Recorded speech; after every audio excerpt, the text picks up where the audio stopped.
தங்கலான் திரைப்படத்துல இருந்து சூப்பரான அப்டேட் வந்து படக்குள்ள வந்து ரிலீஸ் பண்ணியிருக்காங்க. இது சூப்பரான அப்டேட்னு சொல்றதை விட வந்து ரசிகர்களுக்கு வந்து ஒரு கோரிக்கை வந்து வச்சிருக்காங்க. ஸோ எல்லாரும் வந்து தங்கலான் திரைப்படத்தை பற்றி பேசுகிறாங்க, கங்குவா திரைப்படத்தை பற்றி பேசுகிறாங்க. இந்த 2 திரைப்படம் வந்து ஷூட்டிங் வந்து முடிந்து விட்டது. ஆனால் வந்து படத்தோட ரிலீஸ் தேதி அனௌன்ஸ் பண்ணாமல் இருக்காங்க. தங்கலான் திரைப்படம் வந்து ஏற்கனவே 3 டைம் அனௌன்ஸ் பண்ணி அதை வந்து தள்ளி போய் விட்டது. அதே மாதிரி வந்து கங்குவா திரைப்படத்தோட ரிலீஸ் தேதியும் அனௌன்ஸ் பண்ணாமல் இருக்காங்க. ஜூலையில் ரிலீஸ் ஆகும், ஜூனில் ரிலீஸ் ஆகும், 2 படமும் ஒரே நாளில் ரிலீஸ் ஆக போகுது அப்படி சொல்லி எக்கச்சக்கமான வதந்திகள் இணையதளத்தில் பரவிக்கொண்டு இருக்கிறது.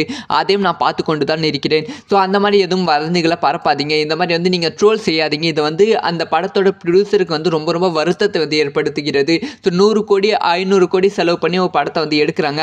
அந்த படத்தில் வந்து கொஞ்சமாக லாபம் கிடைக்கணும். அதனால தான் வந்து படத்தோட ரிலீஸ் தேதி தள்ளி போட்டுட்டு இருக்காங்க. ஸோ ப்ரொடியூசர் சைட்லேருந்து யோசிச்சு பாருங்கள். ஒரு ரசிகராக மட்டும் யோசிக்காமல் தயாரிப்பாளராக யோசிச்சு பாருங்கள். கரெக்டான டைமில் வந்து படம் வந்து ரிலீஸ் ஆகும். தேவையில்லாமல் வதந்திகள், தேவையில்லாமல் ட்ரோல்கள் வந்து இணையதளத்தில் பண்ணிட்டு இருக்காதீங்க. தங்கலான் திரைப்படத்துக்கும் கங்குவா திரைப்படத்துக்கும் அப்படின்னு சொல்லி தங்கலான் திரைப்படத்தை பற்றி வந்து அஃபிஷியலாக ஒரு ட்வீட் வந்து போட்டுருக்காங்க. அந்த ஒரு ட்வீட் வந்து இணையதளத்தில் வைரலாக போய்கொண்டு இருக்கிறது.